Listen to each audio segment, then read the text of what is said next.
Thank you. Thank you very much, Jack. Art, good to see you again. You will watch this group behind me, right? I'm not accustomed to having a row of such distinguished looking fellows as this behind me as I speak. I'm not sure exactly how to act. One of the highlights of my campaign last year was to visit and to be part of your 50th anniversary celebration in Appleton, Wisconsin, and the John Birch Society. What wonderful guests that you had, and what wonderful fellowship we had, and to share the platform with my good friend Ron Paul, and to be a part of that wonderful gathering. I just cannot tell you what that meant to me, to be a part of that. It was a grueling campaign. Just to give an example, the last 3 months of the campaign, we traveled to more than 30 states, more than 30,000 miles, and I got to tell you, they weren't all as friendly as you are. I got to tell you this too, everywhere I went, especially when I went to the college campuses and had the opportunity to speak to young people, I found that there is still in America today a hungering and a thirsting for freedom. It's still there.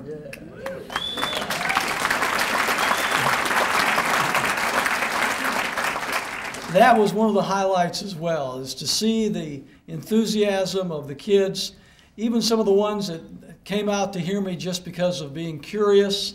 They weren't there as a supporter, but they just were there because of curiosity or whatever. Maybe they heard that Ron Paul endorsed me or whatever, and they came. And by the time we finished, they were on their feet clapping and cheering and taking all of our literature from the tables, and they were going out and spreading our message. And that was the routine pretty much all over the country, all the way from Spokane, Washington to the East Coast and every place in between. When we got a chance to speak to young people, in fact, next month I'm going to be going up to Maine, and we're going to be speaking to a combined session with a public high school and a public community college, more than 1,000 kids. And we're going to be able to get up in front of those kids, and we're going to talk about freedom and liberty and constitutional government. And we've got an invitation to do that. That's exciting. We have seen that all over, and to be able to spread that message was really an honor and a privilege. It was grueling, it was tiring, but it was an honor to be able to present that message of constitutional government around the United States. And just to be a part of your 50th anniversary and have that coinciding with the campaign was very, very special to me. And thank you very much for that. And thank you, council members and Mr. Thompson. And thank you very much, Mr. McManus, for letting me come and be a part of this wonderful gathering tonight here in sunny Southern California. It's great to be back to Southern California. We were here last year, and as I was on the campaign last year, everywhere I went, I'm not just saying this because I'm in front of you folks, because I said these same things everywhere I went, even when it wasn't popular. But I said, you know, when Chuck Baldwin is sworn in as President of the United States, I was often asked, well, what would be your first act as president? And I knew exactly what my first act as president would be. The first day that I would take office would be the last day that Ramos and Campion spent in jail.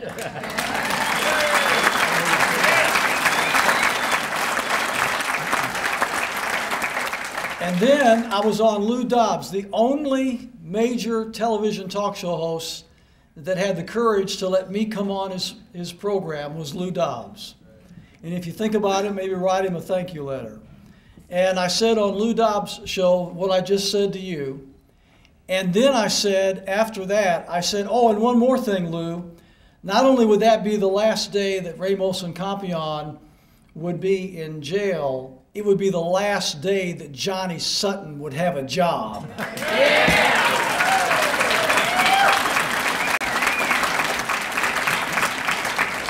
we would bring justice back to the Justice Department in Washington, D.C. And Patty, it's great to meet you personally. Had an opportunity to meet with the Ramos family in Washington, D.C., and it's great to see you here tonight. We can only faintly know what you have gone through, but you have been in our hearts and our minds. We have championed the cause all over the country. We tried to bring the awareness of what happened, and I know you felt alone many times, but dear lady, you are not alone. The freedom fight, every member in this audience is with you in the freedom fight.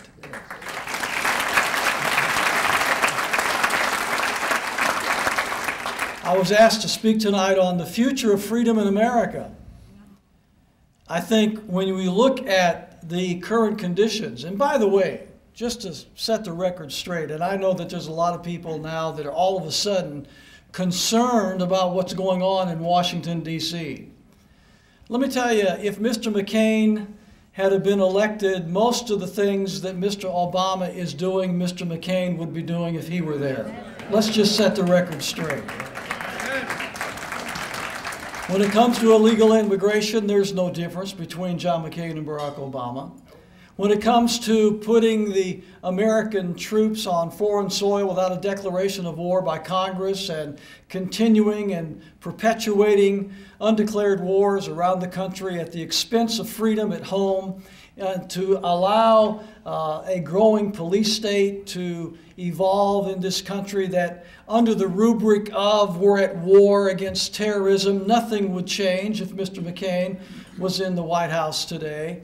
When you look at the spending and the absolute lack of integrity when it comes to fiscal responsibility, there would be no change if John McCain would have been president of the United States today. In fact, I heard Mr. McCain just a few days after Mr. Obama had picked the majority of his cabinet, and maybe you heard this as well on national news. He said, you know, I could not be more pleased with Mr. Obama's selections for his cabinet. In fact, if I had been president, I would have selected the very same people.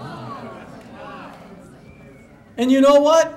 He told the truth. He would have picked the same people. By the way, many of whom are members of the notorious Council on Foreign Relations. So tell me again, what is the difference? I don't agree with everything that Pat Buchanan has said, but one thing that he said that I fully agree with, we don't have two political parties in Washington, D.C. What we have is two wings of the same bird of prey. And when you look at the policies that emanate, I hear people say, well, Mr. Obama is going to end the war in Iraq. Yeah, he's going to end the war in Iraq, all right. He's going to shift it over to Afghanistan. And now Hillary Clinton, of all people, Secretary of State now, coming back just, what was it, yesterday or the day before, give my time, it's mixed up, saying how dangerous Pakistan is, saber rattling. And you watch, this administration is going to take the war from Afghanistan across the border into Pakistan. And the reason for this, ladies and gentlemen, is because perpetual war is a tool of globalists to enslave us right here at home. That is what is going on. And it doesn't matter whether it's a Democrat or Republican in charge at the White House, these policies remain the same. So when you look at the big picture and you see what's happening, and you look at the fundamental values of constitutional government and principles and the Declaration of Independence and the Bill of Rights, and you say, what is the future of America in terms of our freedoms? And you gotta say, we're not real confident that freedom has a secure future in this country. And Patty, I think, made us all aware of how fragile freedom is, and how fragile justice is, and how fragile constitutional government is. Ladies and gentlemen, whenever any member of Congress, the Senate, the President, an assemblyman here in California, a county commissioner in Florida, wherever, whatever it's called where you come from, when they take the oath of office, putting one hand in the air toward heaven as a promise to God, another hand on a copy of the Bible, and they swear an oath to the people and to God Almighty. They don't promise to make the party bosses happy. They don't promise to go along with whatever the politically correct whim of the day might be. They make one promise, and that promise is that they will preserve, protect, and defend the Constitution of the United States of America. And ladies and gentlemen, what we need at every level of government are men and women who will take their oaths of office seriously.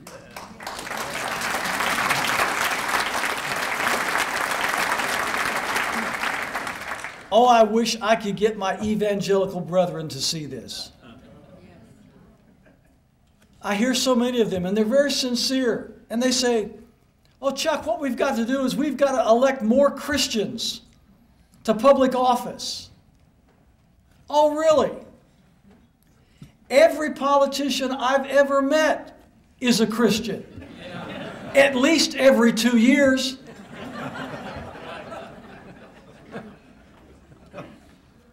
When they take the oath of office, they're not promising to be good Christians. They're promising to preserve, protect, and defend the Constitution of the United States. And I went all over America last year, and I said what I'm about to say right now to you. And it may sound kind of strange coming from a Baptist preacher. But I said then, and I'll say to you tonight, I would rather vote for an unbeliever who will preserve and protect and defend the Constitution of the United States than to vote for a believer who will not preserve, protect, and defend the Constitution of the United States.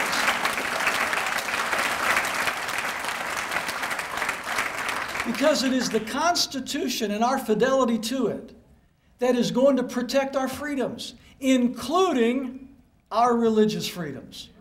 Everything that we hold dear as a people, whether it's our freedom of faith and religion, whether it's our freedom to speak and redress government, whether it's our freedom to keep and bear arms, whatever the freedom is that we hold dear in this country, it all hinges on the fidelity and the faithfulness of each and every public servant to fulfill their oath to preserve, protect, and defend the Constitution of the United States.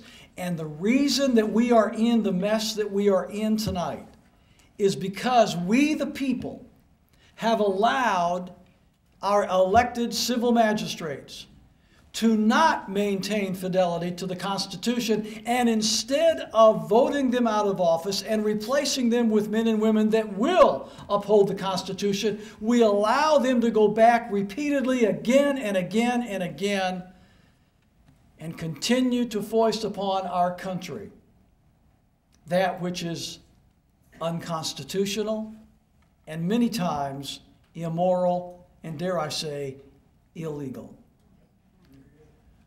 One of the things that I so appreciate about my good friend Ron Paul is the fact that he was willing to stand up wherever he went, at whatever venue, at whatever audience, and he was willing to say that it's the job of every elected official to uphold the Constitution. And it didn't matter to him what crowd he was speaking to. And the other thing that I appreciate about it is that he has been on the forefront of bringing the awareness to the American people of how diabolical, and this isn't his word now, this is my word, evil the Federal Reserve is in this country.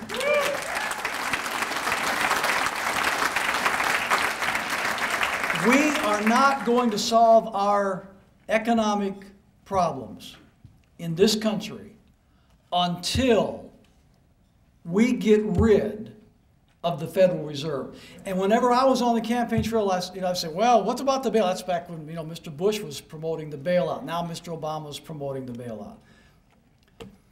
And they would say, well, what will you do about the bailout? And I said, look, not only will I not support the bailout, I will instruct my Justice Department to pursue criminal charges against the banksters that perpetrate this fraud on the American people, because what they're doing is a crime.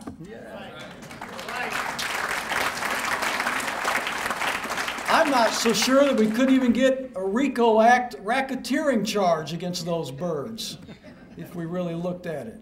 They don't need, they don't need to be sucking up millions of dollars from the U.S. taxpayers.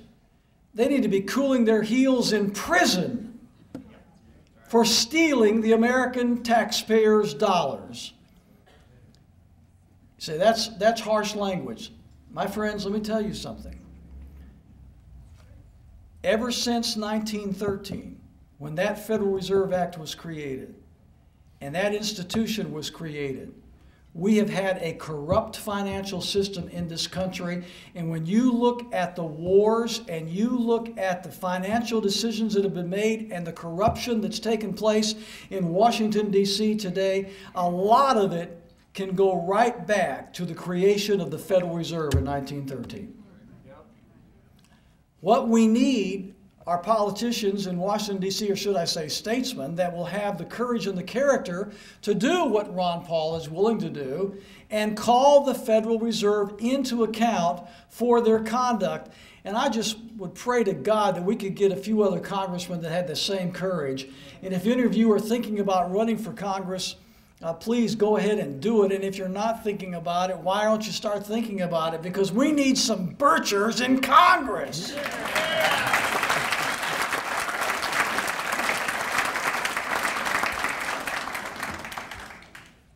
I've said it all across America, the greatest news magazine in America is the New American. It's the greatest news magazine in America. And Bill Jasper, God bless him. Give that guy a hand. This guy.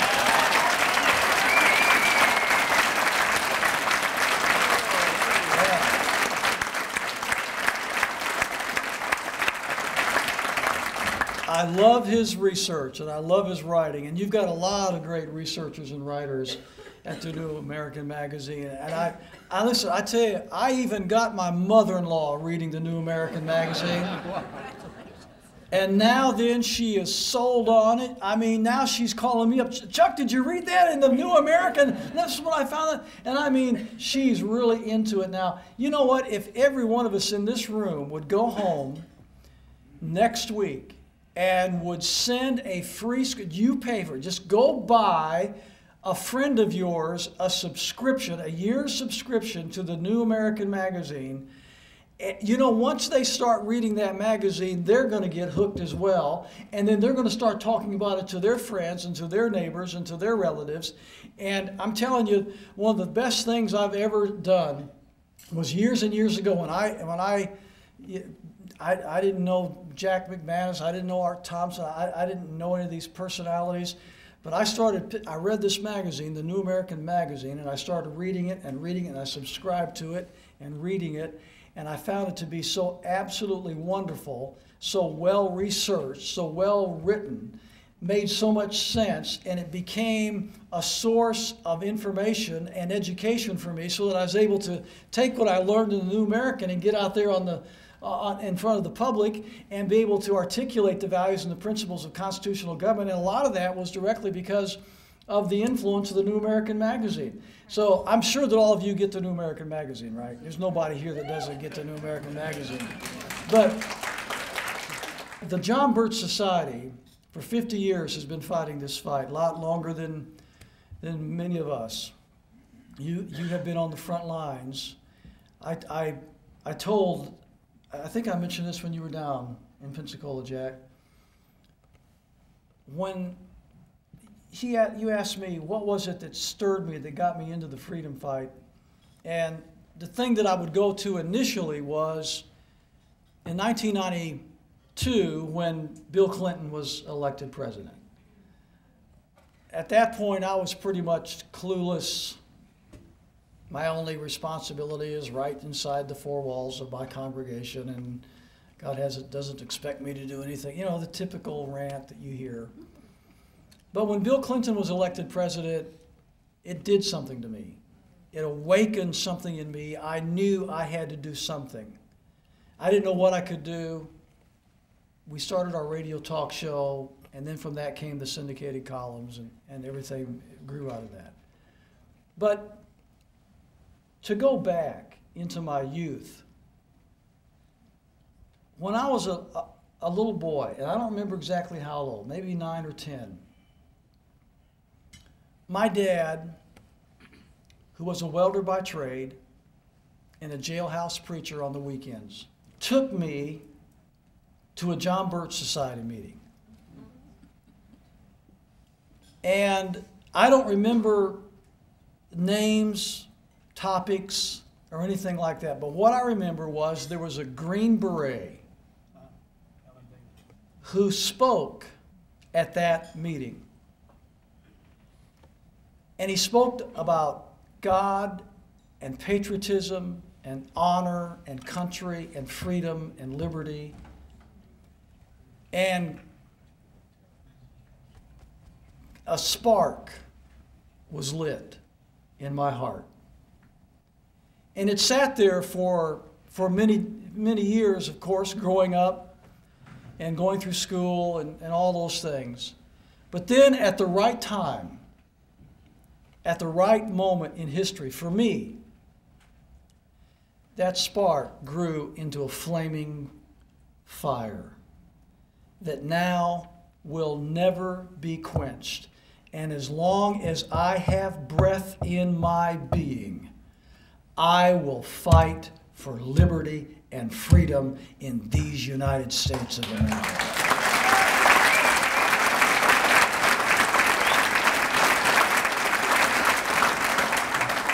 So I can tell you with a first-person testimony tonight that the John Birch Society played an intricate role in who I am and what I'm doing here today. I want to thank you for what you are doing. I encourage you to keep on keeping on, because I believe there is right now across America, bubbling up underneath. It's the major media doesn't focus on it. It's underneath.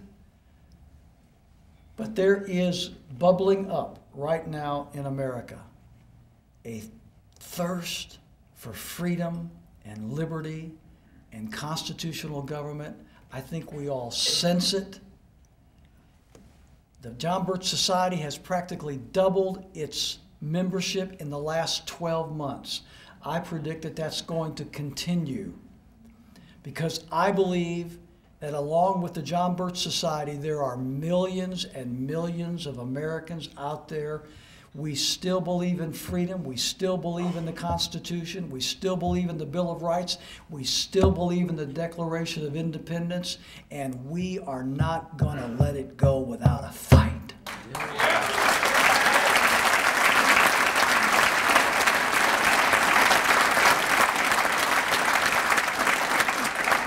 I encourage you to keep on keeping on. Thank God for the John Birch Society. Thank God for the New American Magazine, and I thank God for each one of you. Thank you very much.